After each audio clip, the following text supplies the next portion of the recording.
fines del siglo XIX existía la universidad, y la universidad incluía una serie de cursos preparatorios.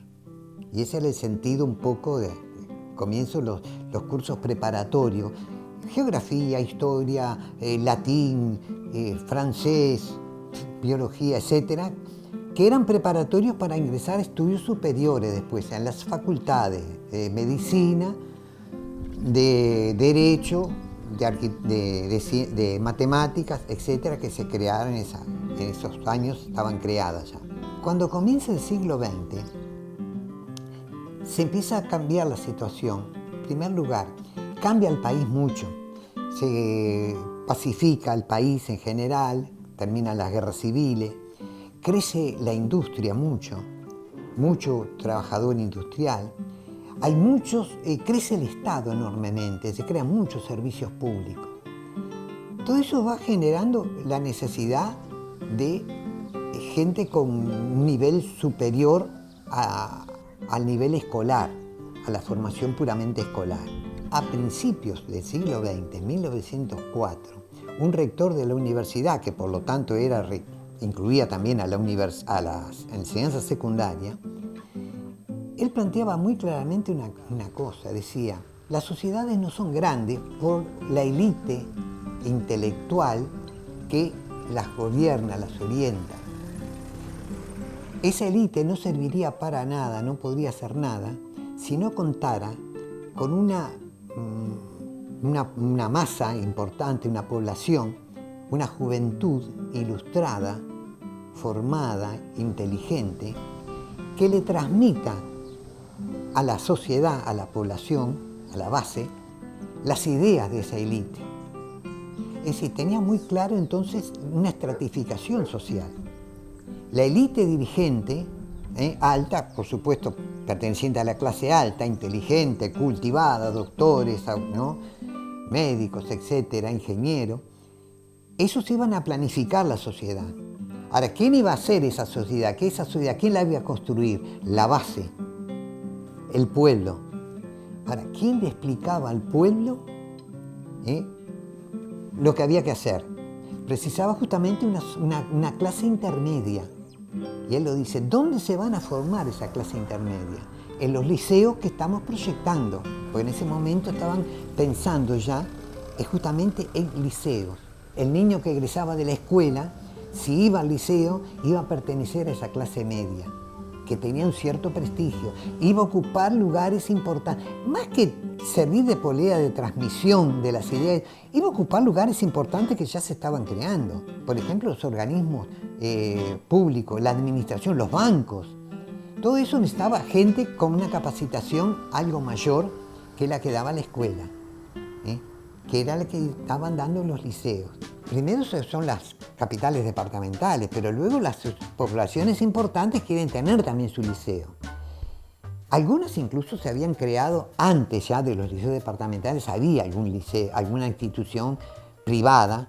El primer liceo en realidad público del interior fue el de Salto, cuando en 1908, bajo la presidencia del presidente Williman, se compró un liceo privado que era el Osimanín Lerena.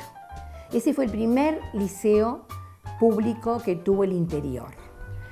Luego, como dije, se fundaron los del 12 y 2013, fue justamente una ley de José Valle y Ordóñez. Y luego, hasta 1965, solamente el Estado había creado 6 liceos más. El de Pando, el de Bella Unión, 1 en Mercedes, 2 en Salto y el de Sarandí del Chico. Luego de los departamentales se van creando otros. Las ciudades importantes en el interior querían tener su liceo. Y luego fueron ya, no alcanzaron con eso. Ya cuando no se creaban los liceos, el Estado no creaba liceos, se creaban liceos populares, presionando. Las otras poblaciones, cuando sentían la necesidad, creaban movimientos populares o se manifestaban a través de movimientos populares, congregaban a la población y comenzaban una obra de fundación de un liceo, por supuesto, privado en ese momento porque no era público. diferente, aunque se regía por las mismas reglamentaciones que para construir un liceo privado, estos tenían como objetivo el integrar la educación pública, solicitar sean oficializados por las autoridades de la enseñanza e integrar la educación pública del país. El tema de los liceos populares, los liceos habilitados, etc., surgen en la medida en que existían ya liceos. En 1965, Progreso no tenía liceo. La única institución de enseñanza era la Escuela Experimental de Progreso y los chicos que salían de la escuela, que egresaban, debían concurrir o a Canelones o a Las Piedras para continuar sus estudios, ya sea en el liceo o en la UTU. Esa necesidad que tuvo el pueblo, que aumentó continuamente también por el aumento demográfico, hizo sentir esa necesidad de que hubiera en Progreso una institución de enseñanza media. Los primeros que tuvieron esa idea fueron la familia Iglesias, el doctor odontólogo Gilberto Iglesias y su señora Isabel Uní, que era profesora efectiva de educación secundaria y trabajaba en Canelones. Ellos fueron los que tuvieron la idea inicial y la presentaron al Rotary Club.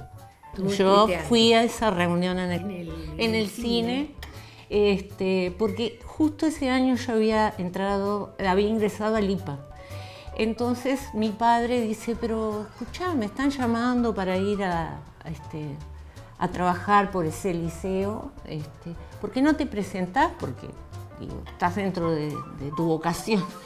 Y bueno, participé de esa reunión, y lo increíble es que esa reunión se realizó por allá por septiembre del año 64 y en marzo, a través de las comisiones, pero sobre todo del entusiasmo de toda la gente del pueblo que se prendió a la idea, el liceo ya estaba funcionando en su primer día de clases, en un local provisorio, porque que es el que había comprado el pueblo para que pudiera funcionar el liceo, estaba alquilado y los inquilinos no se querían ir.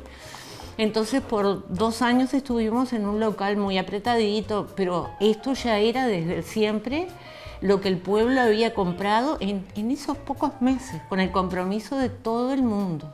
Yo fui de las profesoras que empezó a trabajar honorariamente y terminé siendo la profesora de idioma español de todos los alumnos que ingresaron ese año, que tenía una particularidad, porque esos alumnos, al ingresar al Liceo Popular de Progreso, ponían en juego su año de estudios, porque si el liceo no era habilitado antes de fin de año, tenían que ir a dar examen libre al Liceo Manuel Rosé de Las Piedras.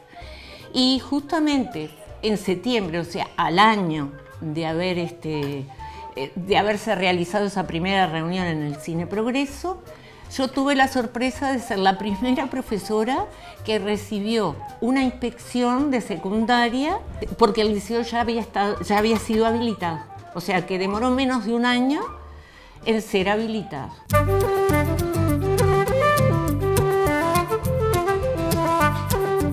Se fue casa por casa a ofrecer el servicio, porque teníamos que saber realmente si lo iban a mandar o no. Se fue casa por casa, además, a solicitar aportes. Entonces ella decía siempre que los que tenían mucho aportaban, pero también los más humildes, aunque fuera algún pesito, aportaban para el liceo. Entonces hubo una implicación en todos los aspectos. O sea, la gente sentía esa necesidad, como tú decías. Durante 2 años, las funcionarias de servicio, los funcionarios administrativos, la secretaria, los adscritos, los profesores y la dirección, totalmente honorarios. Había una unidad de todos los integrantes, de los profesores, los funcionarios, la gente del movimiento popular, los alumnos, en lograr una meta que era integrar la educación pública. También nosotros rescatamos que acá en Progreso funcionaba una escuela que se llamaba Escuela Experimental de Progreso, que si bien era la única institución de enseñanza pública además, tenía una concepción distinta de la educación y buscaba integrar a los alumnos, a los exalumnos, y promovía encuentros, un paseo a Atlántida todos los años, un encuentro de exalumnos, una biblioteca que estaba al servicio de todo el que la quisiera utilizar. Entonces eso también le daba otra cohesión a todas aquellas personas que estaban interesadas en la educación, ¿no? O sea, se fue creando ese espíritu corporativo, que es lo que necesita toda comunidad educativa. La casona se compró, se empezó a buscar en el 64. Se encontró esta casona y ya inmediatamente se decidió comprarla. Costaba 130.000 pesos. Con colectas y no sé cómo lo recaudaron en esa época, yo no estaba mucho en la parte de finanzas, se pagaron 50.000 pesos de entrada y lo demás en cuotas se terminó de pagar al año siguiente. O sea que esto era propiedad del movimiento popular. Firmaron un compromiso de compraventa, 5 personas, y el problema era que esta casona estaba alquilada. Entonces no podía iniciar el liceo acá. Por eso es que, como decía Dalia, nos fuimos a uno de los integrantes, a Quintina Peirano, la vicepresidenta, ofreció en nombre de su familia, porque era una casa que estaba vacía, pero en sucesión, la heredó después a Alicia Robledo, que era una sobrina de ella, prestarla hasta que se desalojara el inquilino. En el 2011, la asesoría letrada de ANED consideró que debía regularizar este bien, porque el objetivo de la población y del movimiento popular había sido que fuera un liceo de educación secundaria. Y bueno, solicitaron la prescripción treintenaria, se obtuvo y entonces a partir de allí se empezó a proyectar el liceo número 2 de Progreso, que se necesitaba ya desde esa época. Entonces esta casa se transformó también de nuevo en un local liceal.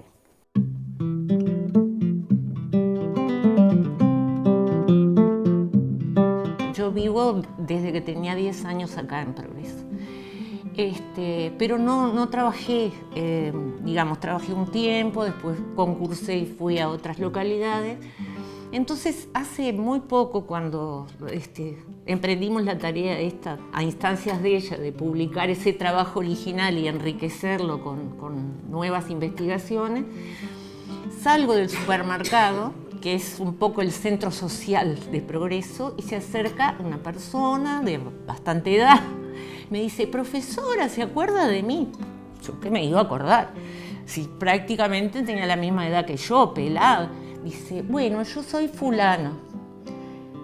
Cuando dijo fulano, digo, uno recuerda mucho esos nombres, ¿no? Que fueron, además yo los tuve en primero y después pasé a segundo con ellos. Entonces, enseguida me acordé. Dice: ¿sabe una cosa? Dice: yo me jubilé como capataz de los almacenes San Francisco. Dice, y fue gracias al liceo, porque yo nunca hubiera podido hacer el liceo. Usted se acuerda que yo vivía en Los Manzanos, que es 2 kilómetros más o menos, ¿no? Sí. De acá. Dice, y los días de lluvia, para ir al liceo, yo venía caminando por la vía, porque no tenía más zapatos que los que me ponía cuando iba a clase. Dice, y ve cómo cambió mi vida haber podido hacer el liceo.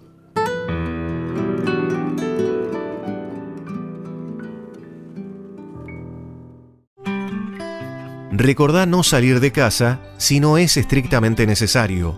Lavar tus manos con frecuencia durante más de 20 segundos con agua y jabón. Evitar aglomeraciones. Mantener distancia de personas con síntomas. En caso de presentar síntomas como fiebre, tos, dificultad para respirar, secreción nasal o dolor de garganta, consulta primero a tu médico en tu domicilio. En este tiempo estamos para cuidarte. La distancia social y la higiene son las mejores medidas. Juntos podemos. Gobierno de Canelones.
Decenas de familias en el barrio Mevir y Villa San Cono de Canelón Chico cuentan con un contenedor que funcionará como salón multiuso. Esta iniciativa surge del compromiso de un grupo de vecinas y vecinos en el marco de los fondos participativos 2019, que en esta oportunidad son impulsados por el municipio de Las Piedras, el gobierno de Canelones y la Oficina de Planeamiento y Presupuesto.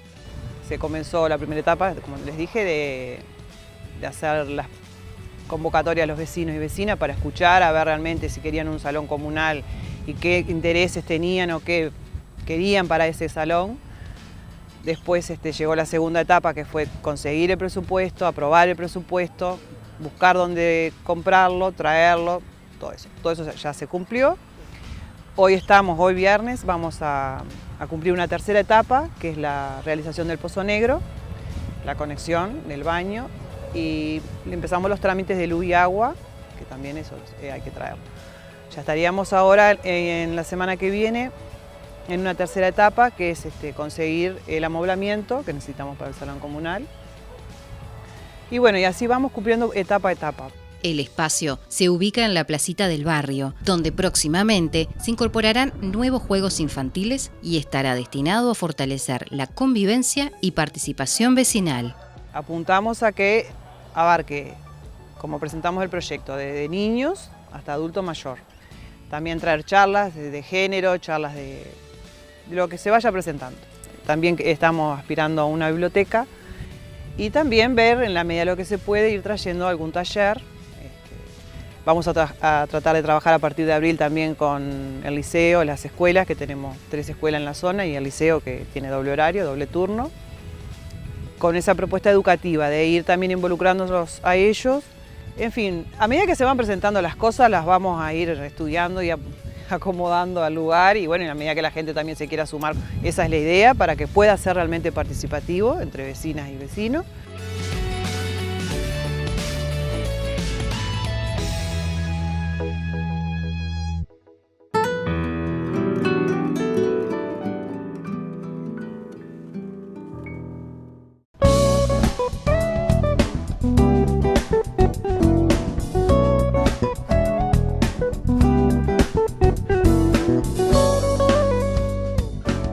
Cuando recorremos la avenida Doctor Puey, ex Ruta 5 Vieja, podemos observar que el desarrollo industrial en la ciudad de Las Piedras ha crecido de manera significativa y Enfoque Regional te viene mostrando estos avances.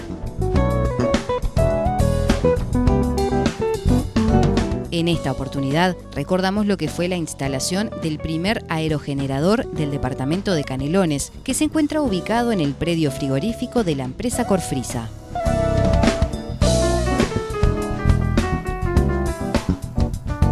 Este molino de viento tuvo una inversión que asciende a los $4 millones y abastece de energía eólica a toda la planta. Su potencial es enorme, lo cual implica una reducción importante en los costos de energía que tiene la empresa, además de un menor impacto sobre el medio ambiente, entre otras ventajas.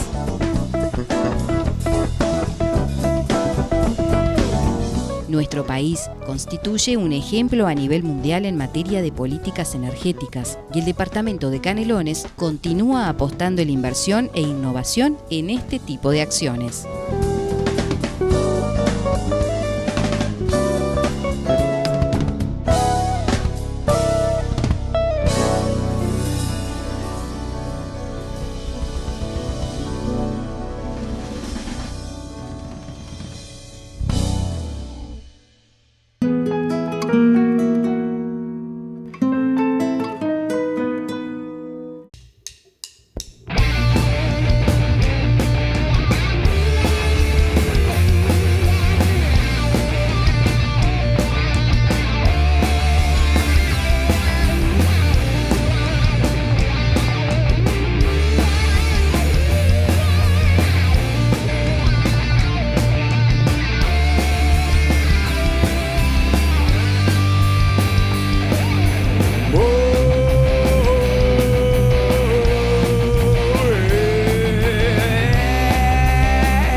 Separas del abismo, inspiras genialidad.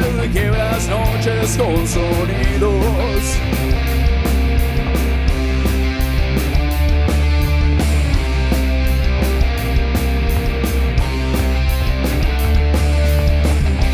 Embriaguez de libertad, llenas copas sin delirios, blanca aurora me verás brindando con mis amigos. Yeah.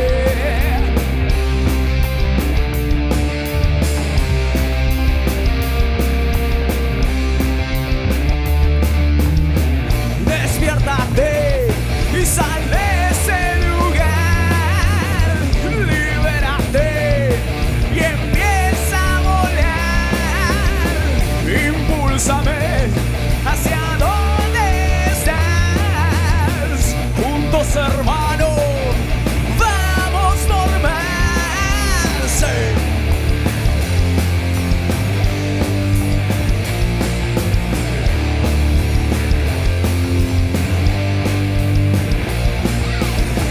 Y en cualquier tiempo y lugar brillarás. Música, magia y amor, adrenalina y con vos disfrutar. Calor, energía, pasión de verdad. Yeah.